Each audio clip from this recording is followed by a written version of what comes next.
Hello and welcome to Sports by Compion, NFL Studs. My name, of course, is Stephen Compion, joined here by friend of the show, Patriots expert, Mr. Cooper O'Connell's in the house with us today. How are you, Cooper? I'm great. It's always a great day when I get to be on the Compion show, so I'm excited to have some high IQ conversations about Tedy Bruschi with you, Stephen. High IQ football conversations, as Cooper has mentioned. Today we will be covering Tedy Bruschi, middle linebacker for the New England Patriots during the early days of the dynasty. Absolute legend, three-time Super Bowl champion, Cooper. An historic career in the Patriots Hall of Fame, if I'm not mistaken. He has to be. I don't have the confirmation. I believe he is. I think I looked at that earlier on Wikipedia. He is in fact in the Patriots Hall of Fame. An absolute legend for them.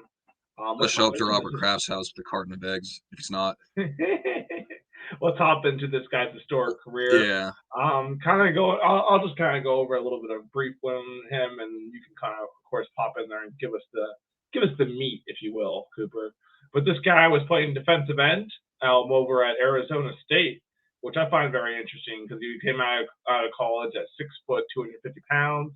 Hell of a defensive end when he was in there. Had like 27 sacks, was an absolute stud. Tons of tackles for loss. I believe he is in the Arizona State Hall of Fame as well, in the College Football Hall of Fame as of 2013. Ridiculous college career, and I think that's why NFL scouts even gave him a shot, coming into the NFL. Because, he was a third-round pick, 86 overall, so some people definitely underestimated him a little bit. But the Patriots coaches saw what they thought they could turn into middle linebacker, and that's where he went, Cooper. Yeah, and interestingly enough, he never used an agent either during his time. For any of it. One of the originals he had to tell himself a little bit as a linebacker. He has to be one of the very first ones to do that. Like you see it now with Lamar Jackson and some of these other guys. But Tedy's got to be one of the very first people to do that. Yeah. Well, he was defensive end for the first 3 years of his career, and then moved to linebacker in 1999. So that had to have been a big move before contract here. So smart business. So he did start off at defensive end for the Patriots, even coming out of college. They were just kind of a special team, like a special rusher type of thing. He got drafted in 96 and became a linebacker in 99. Okay. He was mainly a pass rush specialist at the time. Gotcha. Which he was getting some good sacks. I heard. I know in the Super Bowl they had against the Packers, he actually snatched up 2, 1 short of the NFL record. Also an NFL stud who we covered by Reggie White, who had 3 sacks in the Super Bowl. So Teddy Bridgewater 1 short of that sack record. Still very impressive. Granted, this guy was playing whenever I was still really young, but I don't remember him being such a good pass rusher or getting to the quarterback as much. I mostly remember him as, being a hard-thumping middle linebacker that you saw in the early 2000s, late 90s. Yeah, he's a smart player. I think his field vision was what got him from the D-line to the linebacking group, 100%. He, for all the credit that Brady and Belichick get, he was the quarterback of the defense for a very long time. Oh, look, you can see it on my name here. Quarterback of the defense. Mm-hmm. That's right. Yeah, and you can see he's been a really good analyst for many years now. So you can see that big brain is on display whenever he kind of moves out. Unfortunately, towards the end of his career, much like most of these NFL players, started to break down a little bit. He did have that stroke in 2005, pretty scary. Hey, but he fucking beat that stroke. He was the comeback player of the year. Came back as comeback player of the year, shared it with Steve Smith. That stroke took him out. He had a few good years after that. He did have a couple good years after that. And then, not taking anything away from the guy. I just thought it was impressive that he kind of overcame that, came back for another couple good years. And God tried to kill Tedy, and Tedy said no. Tedy was like, no, God, I still got some things to do on the field. 31, he had that stroke, dude. That's pretty scary. Yeah, seriously. He's an interesting guy with an interesting life. He's only 50 now. Yeah, he's definitely one of the all-time beloved Patriots players. Absolutely. Funny how Dante Hightower pretty much slid right into his jersey once he was gone, and Hightower became, the middle linebacker for the second dynasty. Number 54. So it was a seamless transition from Bruschi to Mayo to Dante Hightower. Always had great middle linebackers. And the Patriots defenses were always good during those eras of Tom Brady and the dynasty and everything like that. Like obviously he gets a lot of the credit, like you said, Bill gets a lot of the credit, but those defenses, man, they were really good, and a lot of them were led by Tedy Bruschi, who was a multiple-time team captain at defense. I want to say 4 to 5 times was elected captain. So obviously a smart player, you're going to earn the respect of your teammates. Yeah, the defense was always playing in tune with Brischi. And he's a guy who knows about things being in tune because he's also a really good saxophone player. Do you know that?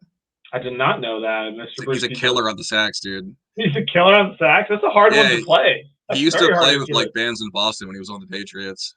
No kidding, because that's a really hard instrument to play. It's pretty impressive that he can dominate it. He was part of that defense that absolutely shut down Peyton Manning. I want to say the 2004 divisional round held a very happened twice in a row, 03 and 04.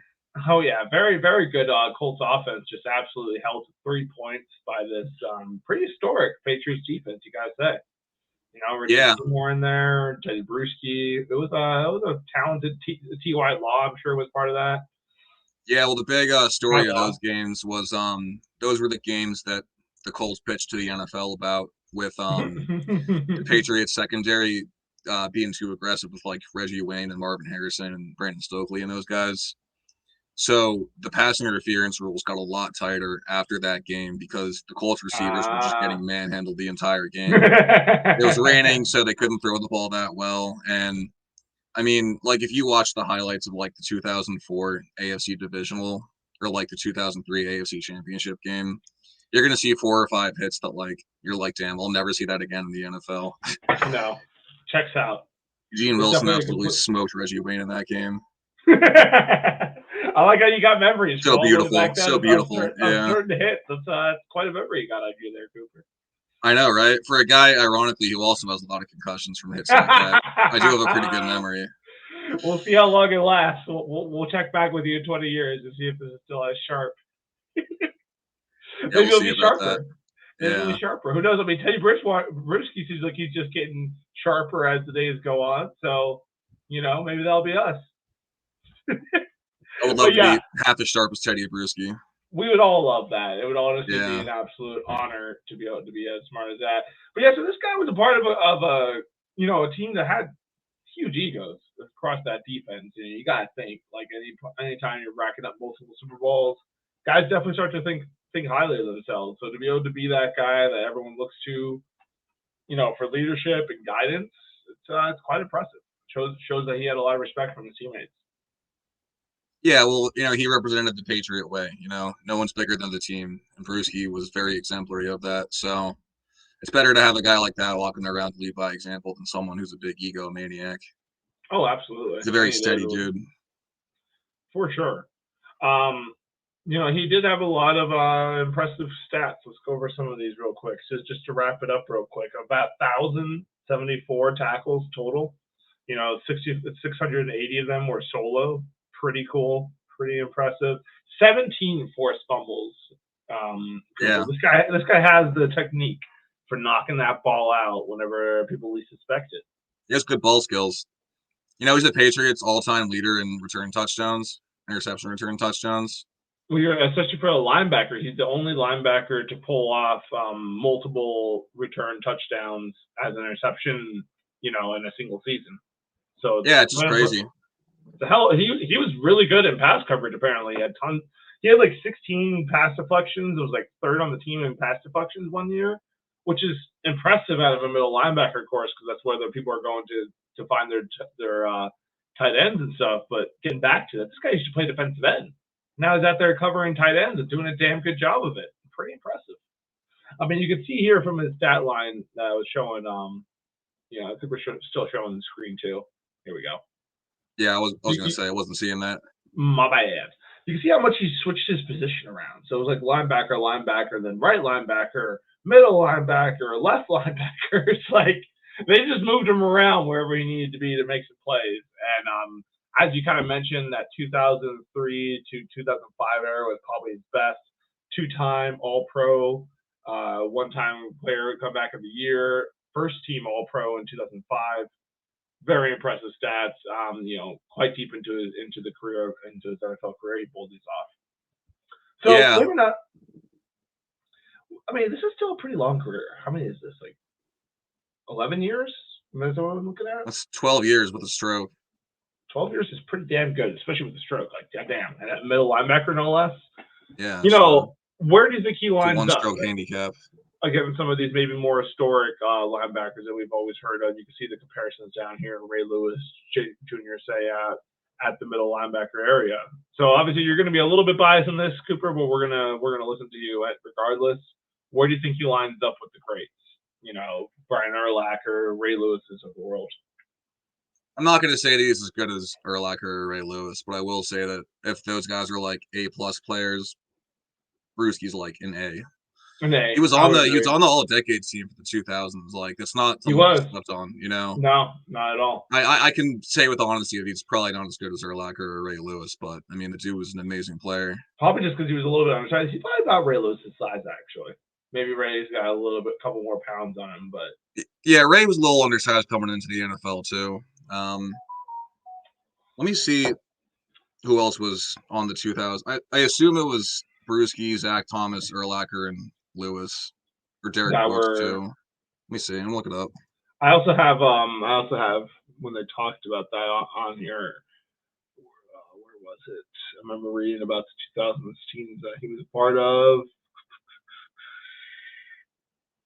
Sorry about this, Sports by Comp being fans. We're just making sure we get you all the details here. And as I mentioned, almost set the record for the most sacks in a Super Bowl. Pretty damn cool. So he sacks up 3. I guess one of them against the Packers. Do you know who the other 2 were against? Wait, I might have lied about the All-Decade team thing. All right, so here we go. So 3-time Super Bowl champion. He beat the Rams. He beat the Panthers, and he must have beat the Packers. Or maybe they lost. Oh, he lost that game. He was a part of that Patriots team that lost to the Packers. Okay. Yeah. So he that was beat his rookie year. Gotcha. So he beat the Rams, Carolina, and the who's his last team? And the Eagles. Okay. So he beat an early Andy Reid before they really got crazy. Yeah. So he started off the year that they lost to the Packers and they had Bledsoe. He's part of all 3 of the dynasty teams in the early 2000s. Super big part of all of those. And his last really good year, I would say, was 2007 when they went undefeated and then lost the Super Bowl. Okay. The injuries started to pile up. He had some wear and tear on him by 2008. But yeah, I think he was first team All-Pro in 2007. It's impressive. No, it doesn't show it, but he did have a good year. Oh, no, Vrabel was, but he wasn't. Yeah. Okay. Well, he still had a good year in 2007, like you said, with the injuries he had. He still had 92 combined tackles, 64 solo. You know, that's still pretty good. 3 tackles for loss, 4 quarterback hits.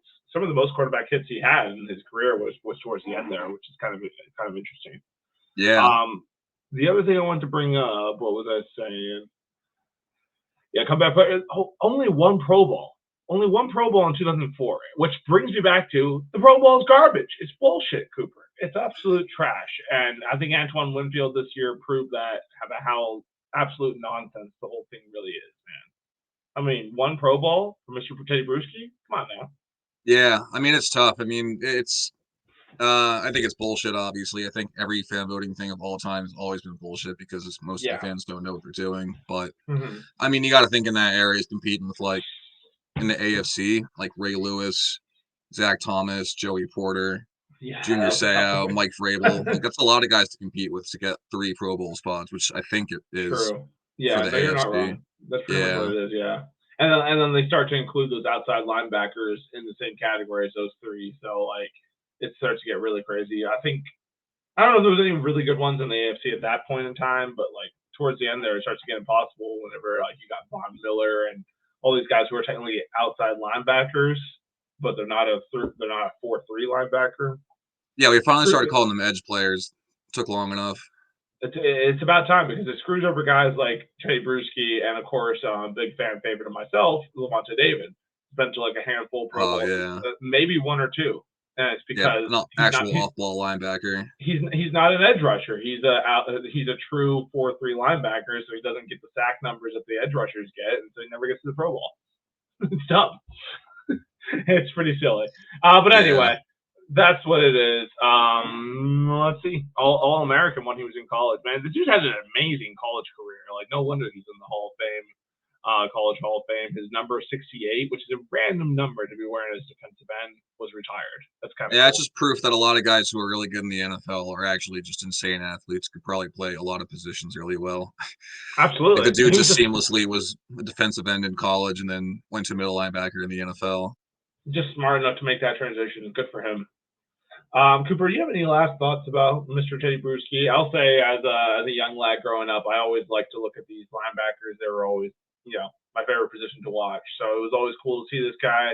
Always was a hard thumping linebacker. Played for the Patriots, so I kind of was annoyed, because they were just winning so much. But I always respected the fuck out of him. Could tell he was a smart, good player, and he played the game the right way. It was a good time watching him for sure. Yeah, growing up, I had a photo in my basement. Well, my dad bought the photo, but it's one of my favorite photos ever. And it's of Bruschi scoring a touchdown. He's getting snow poured all over him, like during this Blizzard game. And the Hell yeah, caption is "Ice Cold Bruschi." let's So go. whenever anyone ever says they want a brewski in reference to a beer, I always think about Tedy Bruschi, and I think it's really nice that That's really him nice. and beer, two of my favorite things, are just so closely associated in my brain. Combined I love it. together. That is awesome. Absolutely fantastic. A cornerstone of the Patriots' early franchises and our number 6 NFL sports covered here. Cooper, thank you so much for coming on and talking to us about Mr. Bruschi himself. Do you have any final words for these fine people, Sports by Compion? No, I don't. It's just always a pleasure to speak to your beautiful fans. It's a privilege. It's an honor. Happy to Absolutely. be here. And they love having you. I will say one thing, people: NFL football is great. Support it, love it, follow your teams, but also support the spring football stuff. Come on, it's good times. We got the Battle Hawks out there. United Football League is alive and well, Cooper. They just wrapped up week 2. We will be covering that. You better bet. It's actually going to come out before this video. So either way, get excited about people. MLR, spring football. It's all happening, Cooper. It's all going down. People are A tackling. lot of action. It's happening, dude. Get excited. Anyway, thanks to Cooper for coming on. Thank you for the Sports by Compu fans for supporting us as always. Make sure you're liking and subscribing to the content. Oh, look, Tiger dropped by to say hi. Say hi, Tiger. Anyway, you can't really quite see him, but that's okay. We love you, people. Please continue to support the program. We're out of here.